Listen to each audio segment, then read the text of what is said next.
Just to revamp की ये बीमारी क्या होती है। तो फेफड़े का कैंसर जो लंग कैंसर होता है, ये मोस्टली दो अब हर कैंसर कैंसर एक पहले टर्म होता था कि कहीं भी बीमारी बॉडी में हो रही है, उससे बहुत तेजी से कहीं ग्रोथ हो रहा है तो उसे कैंसर कहते हैं। बट अब धीरे धीरे ये रिफाइंड होता जा रहा है। अब ये कहते हैं कि कैंसर किस ऑर्गन का है, अगर किसी ऑर्गन में भी है तो वो किस प्रकार का है। क्योंकि जहां भी जो बीमारी है, अगर जिस प्रकार का भी हो रहा है उसकी ट्रीटमेंट डिफरेंट होती है। तो अगर फेफड़े का भी सिर्फ कैंसर है, लंग कैंसर है, तो वो एक प्रकार का नहीं होता है, वो भी बहुत अलग अलग तरीकों का होता है। तो ये जो डिफरेंट टाइप्स के लंग कैंसर होते हैं उनका हर का ट्रीटमेंट भी डिफरेंट होता है। तो ये आज के समय में जब बायोप्सी पहली बार हम पेशेंट का करते हैं तो फिर हम देखते हैं कि वो किस प्रकार का कैंसर आ रहा है, और डिपेंडिंग ऑन द कैंसर हम ट्रीटमेंट करते हैं। और ये कैंसर होने का भी जो तरीका होता है, जो कॉज होता है कि क्यों हुआ कैंसर, वो भी डिपेंड करता है कि आगे किस कारण की वजह से किस तरह का कैंसर होता है। तो अगर कोई बहुत ज्यादा स्मोकिंग करते हैं, सिगरेट पीते हैं, तो उसमें मोस्टली स्क्वामस कार्सिनोमा, या उनमें स्क्वामस कार्सिनोमा के अलावा उन लोगों में स्मॉल सेल कार्सिनोमा होता है। बट अगर किसी यंग एज में हो रहा है, फीमेल में हो रहा है, नॉन स्मोकर को है, तो उसमें मोस्टली एडिनो कार्सिनोमा होने की संभावना होती है। तो लंग कैंसर को हम मुख्यतः दो भाग में डिवाइड करते हैं, स्मॉल सेल लंग कैंसर और non small cell lung cancer. वो इसलिए करते हैं कि स्मॉल सेल लंग कैंसर जो होता है वो बहुत तेजी से बढ़ने वाला बहुत एग्रेसिव ट्यूमर होता है। ये इतनी तेजी से ये ट्यूमर बढ़ता है कि अगर इसकी ट्रीटमेंट ना किया जाए तो कुछ हफ्ते या कुछ महीने में ही बीमारी बहुत आगे बढ़ जाती है। जबकि non small cell lung cancer उससे थोड़ा स्लो ग्रोथ रेट होता है, और ट्रीटमेंट भी उसके डिफरेंट होते हैं। तो हमारा मुख्य डिस्कशन आज non small cell lung cancer पे है। तो non small cell lung cancer दो अलग कॉमन जो वेरिएंट होते हैं उसमें एडिनोकार्सिनोमा और स्क्वामस सेल कार्सिनोमा। तो ये दो डिफरेंट प्रकार के non small cell lung cancer mostly होते हैं। और पहले जब स्मोकिंग एक मेजर फैक्टर होता था तो उसमें स्क्वामस सेल कार्सिनोमा ही ज्यादा देखने को मिलते थे। हाँ, एडिनो भी होते हैं स्मोकिंग की वजह से, बट उसका परसेंटेज कम होता है। आज जब स्मोकिंग कम भी हो गई है, फिर भी हम देख रहे हैं लंग कैंसर का इंसिडेंस कम नहीं हो रहा है, क्योंकि अब डिफरेंट फैक्टर्स सब इसके प्ले में आ रहे हैं। एयर पॉल्यूशन है, या बहुत सारे हमारे डाइट में जो चेंजेस हो रहे हैं ये इसको अफेक्ट कर रहा है। तो एडिनो कार्सिनोमा का इंसिडेंस अब पहले के समय की तुलना में बढ़े हैं, अराउंड 50% से ज्यादा लोग को एडिनो कार्सिनोमा होने की संभावना होती है।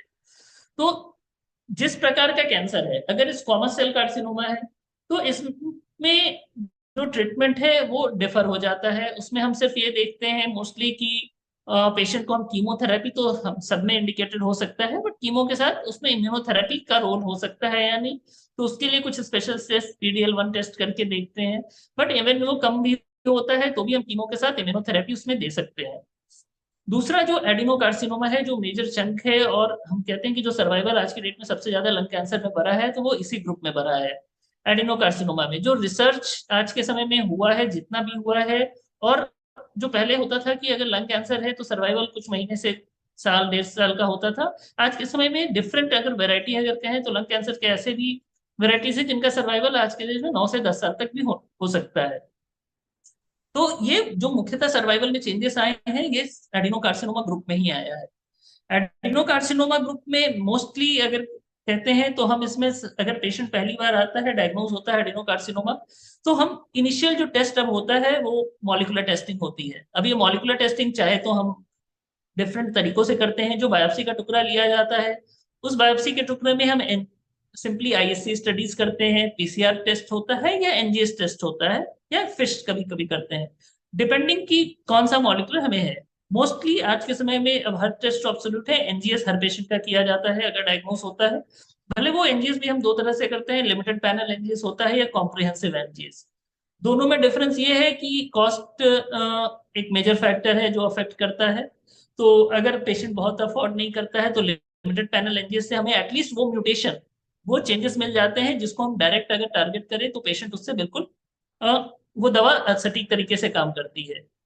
तो दूसरा जो कॉम्प्रिहेंसिव है उसमें ये फायदा होता है कि उसमें हमें टारगेट्स तो मिलते हैं, पर टारगेट्स के अलावा भी और ऐसे कुछ म्यूटेशन हमें मिल जाते हैं जो अगर प्रेजेंट है पर उसके लिए टारगेट नहीं है, बट वो हमें बताते हैं कि आगे चल के ये बीमारी किस तरह से बिहेव करेगी और दवा इसमें कितनी कारगर होती है। कभी कभी ऐसा भी होता है कि सेम म्यूटेशन अगर दो पेशेंट में है, एक पेशेंट में वो रिस्पॉन्स 3 से 4 साल चल रहा है, बट दूसरे पेशेंट में वो रिस्पॉन्स 1 ही साल में खत्म हो गया। तो सेम म्यूटेशन के बाद भी डिफरेंशियल रिस्पॉन्स का कारण ये होता है कि उस म्यूटेशन के अलावा भी और कुछ म्यूटेशंस होते हैं जो उसके इफेक्ट को कम या दवा के इफेक्ट को कम या ज्यादा करते हैं। तो नॉन स्मॉल सेल में अगर जो मोस्ट कॉमन म्यूटेशन है वो ईजीएफआर म्यूटेशन होता है, जो मैक्सिमम पेशेंट्स हैं जिनके लिए जो दवा चलती है, पेशेंट्स या तो ऑसिमेटिनिब ले रहे हैं, जेफटिनिब ले रहे हैं, या अर्लोटिनिब ले रहे हैं, या डेकोमेटिनिब लेते हैं। तो ईजीएफआर म्यूटेशन मोस्टली जो होता है समथिंग अराउंड 30% पेशेंट्स में, 28 से 30% पेशेंट्स में होते हैं। और इसके लिए सिर्फ टैबलेट्स, जैसे हम कहा कि लंग कैंसर में जो मेन डिस्कवरी है, रिसर्च है, ये अच्छा है, इसमें कीमो की भी जरूरत नहीं होती है। अगर पेशेंट स्टेबल है तो हम वेट करते हैं फाइनल एनजीएस रिपोर्ट आने का, और जब रिपोर्ट आता है तो हम ट्रीटमेंट स्टार्ट करते हैं। बट इन केस अगर पेशेंट को हमें लगता है कि सिम्टम ज्यादा है, बहुत ज्यादा खांसी है, बहुत ज्यादा सांस फूल रहा है, या और तकलीफ हो रही है, तो उस कंडीशन में हम ट्रीटमेंट को पहले कीमो स्टार्ट कर देते हैं, फिर जैसे रिपोर्ट आती है उस हिसाब से आगे उसको मॉडिफाई किया जाता है। तो ईजीएफआर म्यूटेशन पॉजिटिव ट्यूमर्स जिस प्रकार के भी होते हैं, इनके लिए जो टैबलेट्स हैं वो हम पेशेंट्स को देते हैं, और उसके बाद हर 3-3 महीने पे हम रिस्पांस देखते हैं कि पेशेंट किस तरह से रिस्पांस कर रहे हैं। ऑब्वियसली रिस्पांस देखना एक जस्ट उसको ऑब्जेक्टिव तरीका है। पेशेंट के सिम्टम में ही खुद ब खुद 15 से 20 दिन या 1 महीने में इंप्रूवमेंट हमें दिखने लगता है कि उनकी जो तकलीफ हो रही होती है उसमें कम होती रहती है। दूसरा जो मोस्ट कॉमन म्यूटेशन हमें इसमें मिलता है आफ्टर ईजीएफआर म्यूटेशन, वो है एल्क म्यूटेशन। तो एल्क म्यूटेशन का जो परसेंटेज है वो समथिंग अराउंड 4 से 8% के बीच में पेशेंट्स में होता है, बट ये भी बहुत कॉमन है, क्योंकि हमारे यहाँ लंग कैंसर के इतने पेशेंट्स हैं कि ये भी हमें कॉमन म्यूटेशन मिलता है। और इसके भी जो ट्रीटमेंट्स होते हैं वो इसी तरह टैबलेट से ही बेस्ड होते हैं। इसके लिए भी कीमो की जरूरत इनिशियल स्टेज में नहीं होती है, चाहे ये टैबलेट हम क्रिजोटेनिब, सेरेटिनिब, एलेक्टिनिब या लॉर्लाटिनिब टैबलेट्स हम पेशेंट्स को देते हैं। इसमें यह होता है कि अगर हम जिस टैबलेट को अगर हम फर्स्ट जनरेशन ड्रग दे रहे हैं, उसके बाद अगर प्रोग्रेशन भी कभी होता है, जनरली ये दवा अच्छी काम करती है, 15 से 16 महीने या 20 महीने तक लोगों में काम करता है। और अगर ये प्रोग्रेशन इसके बाद इस दवा पे होती है तो हम दोबारा बायोप्सी करके देखते हैं कि क्या म्यूटेशन में वेरिएशन आ रहा है, और उसमें सेकेंड लाइन या थर्ड लाइन ट्रीटमेंट भी हम उस पेशेंट में उनको दे सकते हैं। तो दे आर मल्टीपल। हर ड्रग का साइड इफेक्ट्स भी होता है, तो उसको हमें मैनेज करना होता है। तो इसलिए कभी भी ऐसा नहीं है कि भले ये टैबलेट ही आप ले रहे हैं, जब आपको मंथली विजिट के लिए जाना होता है तो स्टार्टिंग में शुरू में जरूरी मंथली विजिट पे डॉक्टर से मिलना होता है, कि जो छोटे छोटे भी साइड इफेक्ट्स होते हैं उसको सही समय पे अगर मैनेज किया जाए तो वो बिल्कुल ठीक हो जाते हैं। बट अदरवाइज कभी कभी ये साइड इफेक्ट्स आगे चल के अगर बहुत ज्यादा है तो प्रॉब्लमेटिक भी हो जाते हैं। तो इसके लिए जो ट्रीटमेंट इनिशियली होता है वो हमें देते रहना होता है, और रेगुलर विजिट जरूर करना होता है, क्योंकि जो दवा होती है वो सिर्फ ना ही ब्लड को अफेक्ट करती है, कभी कभी ब्लड और प्लेटलेट्स या डब्ल्यूबीसी कम हो सकता है। इसके अलावा ब्लड के अलावा भी बॉडी में स्किन रैशेस कराते हैं। तो अब कभी भी कोई स्किन रैश ऐसा हो रहा है तो उस इनिशियली ट्रीटमेंट ऐसे बताया जाता है दवा के समय में क्या लेना है, डायरेक्ट सन एक्सपोजर अवॉइड करना है, या बॉडी में इमोलिएंट्स या मॉइस्चराइजर का यूज करना है।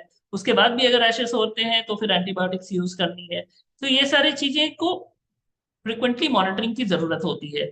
इसके अलावा कुछ दवाएं ऐसी भी होती हैं जो हमारे कोलेस्ट्रॉल के लेवल या ट्राइग्लिसराइड्स लेवल बढ़ाते हैं, तो उसका भी मैनेजमेंट करना होता है। कभी कभी लॉन्ग टर्म ट्रीटमेंट से किडनी पे भी अफेक्शन दिखता है, तो उस हिसाब से हमें ड्रग्स को थोड़ा मॉडिफाई करना होता है। तो कांस्टेंट विजिट, ये नहीं कि हम टैबलेट ले रहे हैं तो बस टैबलेट से हम, मोस्टली जैसे ब्लड प्रेशर और शुगर की टैबलेट है कि एक बार लिया बहुत ज्यादा इफेक्ट नहीं है तो हम उसे कांस्टेंट कंटिन्यू कर रहे हैं।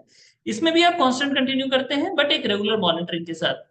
तो जब भी आपको फॉलो अप डेट जो होता है जब दिया जाता है तो उस पर फॉलो अप करते रहना होता है, और शुरू के महीनों में खासकर बहुत ही सिंसियरिटी से उसे करना चाहिए। तो ये हुआ हेल्थ पॉजिटिव ट्यूमर्स। जो तीसरा कॉमन वेरिएंट होता है रॉस, ये अराउंड 1 से 2% लोगों में होता है। इसके लिए भी जो दवा है वो एल की तरह ही होती है। बट रॉस1 अगर पॉजिटिव होता है तो हमें कहते हैं सबसे लंबा सर्वाइवल अगर किसी पेशेंट को मिलता है तो वो रॉस1 पॉजिटिव ट्यूमर्स में होता है। सेकंड में एल्क वालों का सर्वाइवल बहुत अच्छा होता है। रॉस1 की दवा, कोई भी दवा 1.5 से 2 साल तक इनिशियल दवा भी काम करती है, उसके बाद भी मल्टीपल दवाएं हैं जो अच्छा लंबा काम करती हैं इसमें। और इसके अलावा मल्टीपल और भी म्यूटेशन है, चाहे बीरएफ है, रेट है, मेट है, तो उन सब म्यूटेशंस के लिए डिफरेंट मेडिसिन हैं जो कि इनिशियल स्टेज में हम देते हैं। बट जब हमें लगता है कि हमें कोई भी ड्राइवर म्यूटेशन नहीं मिल रहा है, तो उस कंडीशन में हम जो दूसरा चीज करते हैं वो PDL1 टेस्टिंग करते हैं, ये देखने के लिए कि इम्यूनोथेरेपी कितनी कारगर साबित हो सकती है कीमो के साथ साथ, या सिर्फ इम्यूनोथेरेपी भी। तो अगर सिर्फ इम्यूनोथेरेपी, अगर इस पेशेंट्स में अगर PDL1 का लेवल 50% से ऊपर होता है, तो सिर्फ इम्यूनोथेरेपी भी देने से पेशेंट में बहुत अच्छा रिस्पॉन्स होता है, उन्हें कीमो भी देने की भी जरूरत नहीं होती है। इम्यूनोथेरेपी का कॉस्ट थोड़ा ज्यादा होता है, तो उस हर पेशेंट फिजिबल नहीं होता है, बट हम फिर भी लो डोज इम्यूनोथेरेपी भी आज के डेट में दे रहे हैं। और अब कुछ नए स्कीम्स आ रहे हैं कि इम्यूनोथेरेपी का ड्रग भी कॉस्ट भी अब अगले 1 साल में 10 लाख तक हर साल का ट्रीटमेंट कॉस्ट कट ऑफ होके हो जाएगा, जो आज के डेट में 24-25 लाख तक जा रहा था।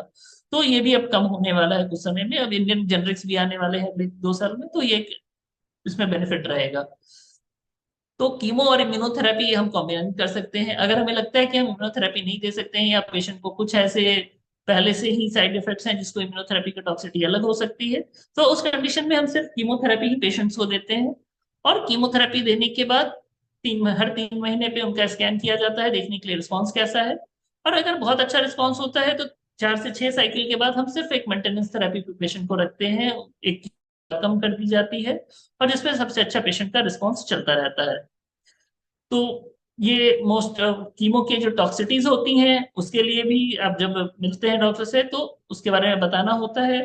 मोस्टली इसमें डायरिया, एक मोज और न्यूकोसाइटिस, मुंह में छाले होने या डायरिया होना या स्किन पैराशिस, ये या किडनी का अफेक्शन, ये सारे टॉक्सिटीज हैं। बट कहते हैं टॉक्सिटी 5% में ही सीवियर होती है, 95% लोग इसको आराम से टॉलरेट कर लेते हैं, तो इसमें ज्यादा दिक्कत नहीं आती है। तो non small cell lung cancer mostly I think so ये कॉमन चीजें होती हैं जो बेसिक्स हैं उसके बारे में हमने आपको बताया।